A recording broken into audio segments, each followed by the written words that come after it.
नमस्कार, राधे राधे, जय श्री कृष्ण। मैं नितिन कुमार, राधे कृष्णा यूट्यूब चैनल में एक बार फिर से आपका स्वागत है।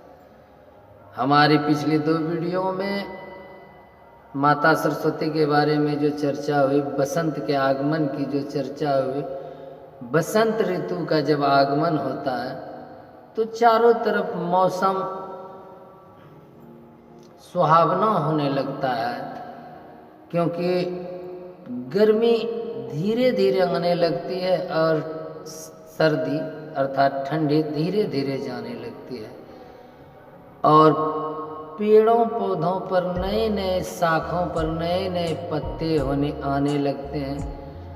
और बीच बीच में एक आध बार इंद्रदेव जब प्रसन्न होते हैं, खुश होते हैं तो बारिश करते हैं, तो मौसम एक प्रकार से मतलब वातावरण एकदम शुद्ध हो जाता है, शांत हो जाता है। तो लगता है कि जिस प्रकार से किसी नए अतिथि के आने के बाद कोई भी अतिथि के आगमन से पहले अपना द्वार घर मतलब आस पड़ोस साफ सुथरा कर लेते हैं, जैसे लगता है किसी की बारात आने वाली, तो उसी प्रकार से बसंत के आगमन में धीरे धीरे मतलब उसी प्रकार से हर तरह साफ सफाई हो जाती है। शाखाओं पर नए नए मतलब कि नए नए टूसे आते हैं, मतलब नए नए कोपले आते हैं।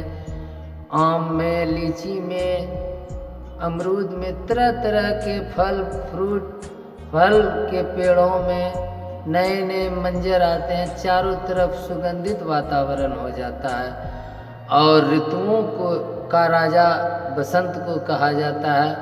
भगवान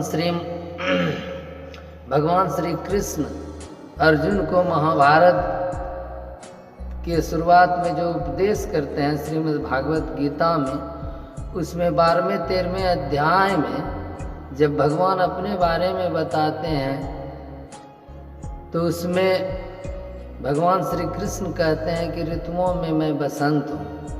बसंत ऋतु को वो अपने से जोड़ते हैं कि मैं ऋतुओं का राजा बसंत हूँ, बसंत मैं ही। वो और सब के बारे में बताते हैं, जैसे वो बताते हैं कि तेजों में सूर्य मैं हूँ, शीतलता में चंद्र मैं हूँ, देवताओं में राजा इंद्र मैं हूँ, ऋषियों में कश्यप मैं हूँ। बहुत तरह से बताते हैं। अर्जुन को बताते हैं कि क्षत्रियों में अर्जुन मैं हूँ, कि यादवों में कृष्ण मैं हूँ, शस्त्रधारियों में राम हूँ, सूर्यों। उसके बाद इसी प्रकार से जब 12वें 13वें अध्याय में वो अपने बारे में बताते हैं, 11वें अध्याय में भगवान श्री कृष्ण अर्जुन को अपना दिव्य रूप दिखाते हैं, वो विराट रूप जिसे कहते हैं, वो 11वें अध्याय में भगवान श्री कृष्ण दिखाते हैं। जब अर्जुन पूछते हैं कि प्रभु मैं आपके उस रूप को देखना चाहता हूँ जिसे आपने सर्वप्रथम भगवान सूर्य को दिखाया था जब उन्हें आपने गीता का ज्ञान दिया था, तो उसी रूप को मैं भी देखना चाहता हूँ। तो भगवान श्री कृष्ण कहते हैं कि अर्जुन को कि इन साधारण आँखों से तुम उस रूप को नहीं देख सकते, इसलिए मैं तुम्हें दिव्य दृष्टि प्रदान करता हूँ। तब अर्जुन को भगवान दिव्य दृष्टि देते हैं।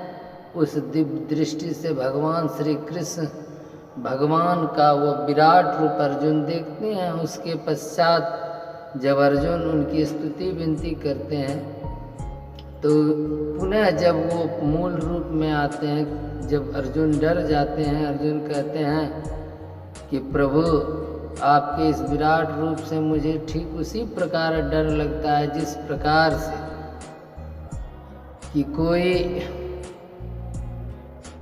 मगरमच्छ छोटी मछलियों को खा जाता है, सो आप अपने मूल रूप में आ जाइए। इसी प्रकार से गीता में बताया गया है। तो कई उदाहरण अर्जुन देते हैं, तो भगवान श्री कृष्ण अपने मूल रूप में आ जाते हैं। साधारण रूप जो उनका था, 2 हाथ 2 पैर वाला रूप, तो उस रूप में आ जाते हैं, कमर में बांसुरी और हाथों में चाबुक लिए वो मूल रूप में आते हैं। तो उसके पश्चात वो बताते हैं कि प्रभु आपके तो इतने रूप हैं, सारे रूप आप ही के हैं, आप ही पैदा करते हैं, आप ही मतलब जन्म देते हैं, पालन करते हैं, मृत्यु सब कुछ तो आप ही में देख लिया। एक तरफ से सृजन करते हैं, दूसरी तरफ से भक्षण करते हैं, ऐसी ही बातें बताते हैं। उसी प्रकार वो कहते हैं कि ऋतुओं का राजा बसंत मैं हूँ। बसंत की चर्चा करते हुए वो कहते हैं कि ऋतुओं में बसंत मैं ही हूँ। तो उसी प्रकार से हमारे देश में 6 ऋतुएं आती हैं, हर 2 महीने में एक ऋतु आती है। जैसे कि अभी आपका ये फरवरी चल रहा है, तो फरवरी और मार्च ये 2 माह बसंत ऋतु रहेंगे। उसके बाद बसंत के बाद ग्रीष्म ऋतु, वो अप्रैल मई रहेंगे। इसी प्रकार से 2-2 महीनों में हर ऋतु में परिवर्तित होती है और हर ऋतु का अपना एक खास महत्व होता है। जैसे इस ऋतु में बसंत ऋतु में शाखों पर नए नए पत्ते आते हैं, नए नए मंजर आते हैं। मैंने कहने का अर्थ है कि फल बनने के लिए, जो फल बनने से पहले आमों के वृक्षों पे, लीचियों के वृक्षों पे, अमरूद के वृक्ष पे और भी तरह तरह के जितने भी फल हैं, सब्जियां हैं, उसके बाद आपके वो बहुत सारे फल सब्जी सब होते हैं, वो इसी मौसम में लगाए जाते हैं। जो अगले इसके जब गर्मी आती है, अप्रैल मई में जो गर्मी आती है, तो फिर वो अभी का चीज़ फलने लगता है। अगले माह फिर ऋतुओं में आपको तरह तरह के फल सब्जी मिलते हैं खाने के लिए। तो सृजन इसी से होता है। इसलिए भगवान श्री कृष्ण कहते हैं कि मतलब ऋतुओं में बसंत मैं हूँ। तो ऋतुओं की चर्चाएं तो होती रहेंगी। भगवान श्री कृष्ण की बात आई है, अर्जुन की बात आई है, महाभारत की बात हुई है। तो उसमें ऋतुओं के बारे में तो मैंने बताया है कि 6 ऋतुएं अपने देश में होती हैं और अन्य सभी देशों में 4 ऋतुओं का ही गिनती होता है। वहाँ सीधा जानते हैं कि 3 महीना होता है ये ठंडी का, उसके बाद फिर गर्मी का 3 महीना, फिर 3 महीना बरसात का, और फिर ऐसे करके वहाँ देखते हैं। लेकिन हमारे यहाँ 2-2 माह का ही होता है। हिंदी में जैसे मान लीजिए माघ के शुक्ल पक्ष से शुरुआत होता है, माघ के 15 दिन बीतने के बाद जब शुक्ल पक्ष शुरू होता है तो फिर माघ फागुन के शुक्ल पक्ष तक 1 माह होता है। फागुन चैत के शुक्ल पक्ष तक बसंत का समापन हो जाता है। उसके बाद और भी ऋतुएं इसी प्रकार से आती हैं। बसंत के बाद ग्रीष्म, उसके बाद वर्षा ऋतु, उसके बाद शरद ऋतु, फिर हेमंत आता है, फिर शिशिर आता है। इसी प्रकार से 6 ऋतुएं 2-2 माह में बदलती रहती हैं। लेकिन ऐसे हमारे यहाँ भी मोटा मिट्टी 4 ऋतुएं ही मानी जाती हैं। जिस प्रकार बहुत पुराना एक गाना था, उसमें कहते थे कि मतलब पतझड़ सावन बसंत बहार। कहने का अर्थ है कि 1 बरस के मौसम 4। उस गाने में भी कहते हैं कि 1 बरस के मौसम 4 और 5वां मौसम कहते हैं प्रेम का होता है। ऐसा वो गाने में कहते हैं। लेकिन हमारी हिंदी महीना में 6 ऋतुएं होती हैं, जिनके नाम मैंने आपको 2-3 बार बताए। तो ऋतुओं के आगमन में जो मैंने आपको बताया, उसके पश्चात जब भगवान श्री कृष्ण की बात हुई है तो राधा जी की बात होती है।